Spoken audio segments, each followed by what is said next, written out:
Selamat siang, salam sejahtera untuk kita semua. Terhormat dosen Pak Wahyu Purwosantoso dan rekan-rekan yang saya sayangi. Saya akan mempresentasikan hasil tugas saya untuk ujian akhir semester Estetika Humanisme.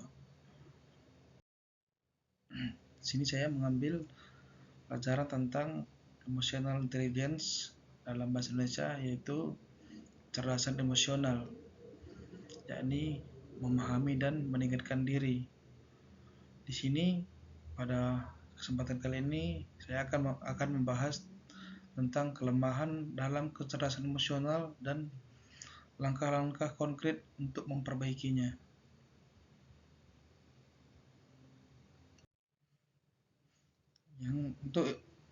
Yang pertama, slide ini saya akan membahas tentang kelemahan dalam mengendalikan emosi, yaitu yang pertama cenderung dikendalikan oleh emosi. Di sini kita lebih sering mengambil keputusan berdasarkan perasaan, mudah terbawa suasana hati dan reaksi yang impulsif. Yang kedua, kita sulit mengelola emosi negatif, yaitu dengan membiarkan emosi negatif mendominasi lebih lama, kurang mencari cara-cara efektif untuk mengelolanya. Yang ketiga ada untuk kelemahan dalam mengendalikan emosi. Yang ketiga, sensitif terhadap kritik atau konflik, yaitu kepekaan tinggi membuat rentan terluka. Kita terlalu peka terhadap suatu masalah, jadi kita selalu dikendalikan oleh emosi, cenderung menarik diri atau bereaksi defensif. Yang keempat, kita sulit memisahkan emosi dari fakta. Terkadang memang fakta sangat menyulitkan, kata orang-orang zaman sekarang. Kita selalu emosi dari fakta tersebut, karena fakta tersebut memang menyakitkan untuk kita. Perasaan pribadi yang mengaburkan penilaian objektif, terutama dalam situasi yang melibatkan orang lain. Terkadang kita tidak senang atas penilaian orang lain, padahal itu memang kenyataannya, walaupun itu memang negatif untuk diri kita sendiri. Untuk kelemahan kita tadi, yang terakhir ada rentang emosi luas dan mendalam. Intensitas emosi yang dalam bisa menjadi beban jika tidak dikelola dengan baik, terutama saat stres. Jadi kalau kita lagi stres, memang emosi kita sangat meluap-luap. Sedikit masalah saja kita langsung emosi melihat orang lain berkata yang kita tidak senangi. Itu. Nah, di sini saya akan membahas bagaimana cara kita untuk meningkatkan kecerdasan emosional atau emotional intelligence. Untuk singkatnya, perjalanan berkelanjutan menuju kesadaran diri dengan pengelolaan emosi, memotivasi diri sendiri, berempati, dan memiliki keterampilan sosial. Jadi, di sini kita akan membahas tentang langkah untuk meningkatkan kesadaran diri. Untuk peningkatan emotional intelligence tadi, langkah pertama kita dengan kesadaran diri, yaitu misalnya bisa dengan membuat jurnal emosi.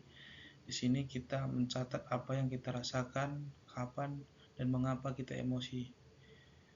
Yang kedua, ada peka sinyal fisik, yaitu dengan kita mengenali tanda tubuh saat emosi muncul, bagaimana tanda-tanda tubuh kita dapat bereaksi saat kita emosi. Jadi sewaktu kita emosi, entah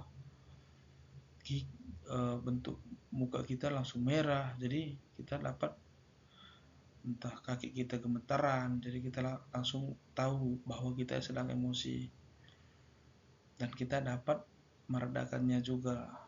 Yang ketiga ada merefleksikan diri, yaitu meluangkan waktu untuk bertanya, mengapa saya bereaksi seperti itu? Ini mungkin kita membutuhkan bantuan eksternal, seperti teman teman sendiri, teman curhat, atau bisa saja sekarang seperti Google. Di Google kita bisa bertanya, kenapa orang dapat seperti ini, kenapa begini, gitu. Jadi dapat dibantu bagaimana cara kita menyelesaikan emosi tersebut. Yang keempat ada minta umpan balik. Ini juga sama seperti refleksi diri tadi, itu mendapatkan perspektif lain dari orang terdekat yang dipercaya. Jadi kita mendapatkan insight-insight yang lebih daripada dari orang lain terhadap kita, bagaimana cara mengendalikan emosi, apakah itu memang benar untuk kita emosi, atau memang harusnya kita bisa sabar, karena orang lain juga bisa sudah merasakan itu terlebih dahulu daripada kita, seperti itu. Nah, di sini saya akan menjelaskan lebih rinci lagi. Pertama, untuk jurnal emosinya, di sini tujuannya kita membuat jurnal emosi itu untuk membantu Anda mengidentifikasi pola emosi, pemicunya, dan bagaimana Anda biasanya bereaksi. Jadi kita dapat tahu setiap kita emosi, bagaimana pemicu dan reaksi kita catat. Yang kedua, sinyal fisik bertujuan untuk memberikan kita peringatan dini tentang timbulnya emosi tertentu, memungkinkan kita dapat bertindak proaktif untuk emosi tersebut. Yang ketiga, tentang refleksi diri, itu bertujuan untuk mendorong introspeksi dan pemahaman mendalam tentang motif emosional kita juga. Yang keempat, tentang umpan balik, itu memberikan pandangan eksternal yang jujur. Nah, jujur, kita tidak selalu menghadapi masalah secara subjektif, tapi dengan adanya umpan balik ini kita dapat menilai suatu masalah itu dengan objektif juga. Jangan terlalu terbawa oleh emosi sendiri, jangan dikendalikan oleh emosi.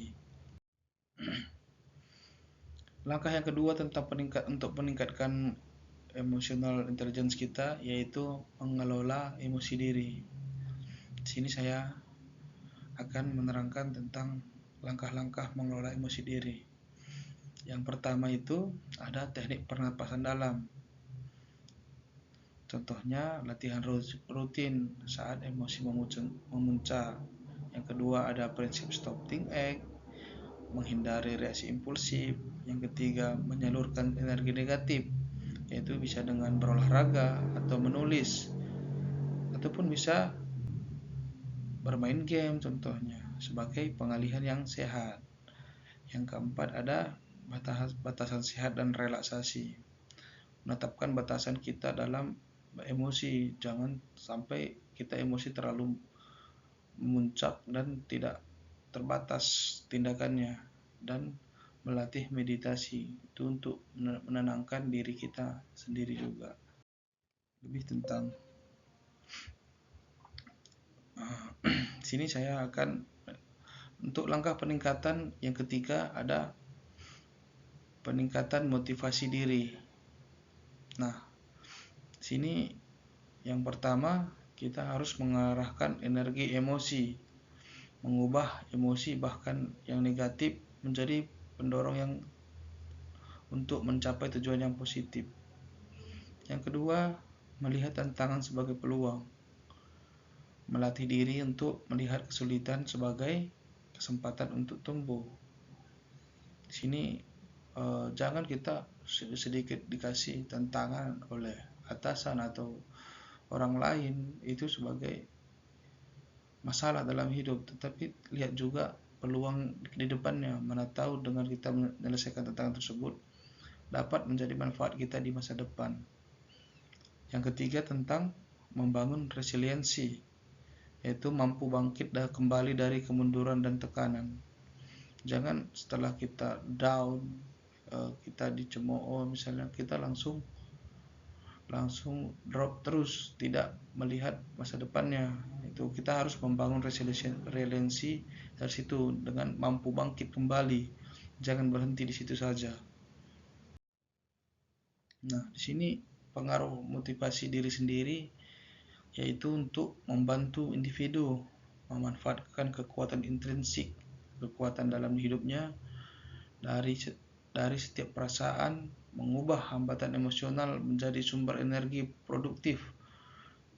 Ini membentuk pola pikir positif, mendorong pembelajaran dari kesalahan, dan memperkuat kapasitas diri. Resiliensi yang terbangun memberikan fondasi mental yang kuat untuk terus maju, tidak terus-terusan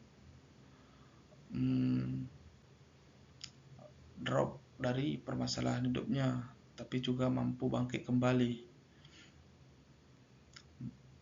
Belajar dari pengalaman pahit dan berjuang dengan semangat yang baru. Jadi kita dari pengalaman pahit kita dapat belajar, yaitu pengalaman adalah guru terbaik juga untuk kita. Jadi kita harus menggunakan pengalaman ini untuk berkembang lebih jauh. Untuk langkah peningkatan yang keempat ada empati, yaitu dengan mendengarkan aktif, yaitu fokus penuh pada apa yang dikatakan orang lain. Jadi kita jangan pasif saja, harus kita yang didengarkan orang lain, tapi kita juga dapat mendengarkan orang lain. Dan kemungkinan besar jikalau kita mendengarkan aktif, kita dapat lebih menerima keadaan orang lain, kita jadi lebih dewasa. Jika kita hanya memikirkan diri kita sendiri, kemungkinan besar kita akan terus dikendalikan oleh emosi kita sendiri, tidak dapat membatasi emosi kita. Yang kedua ada memahami perspektif lain, berusaha melihat dari sudut pandang orang lain sepenuhnya.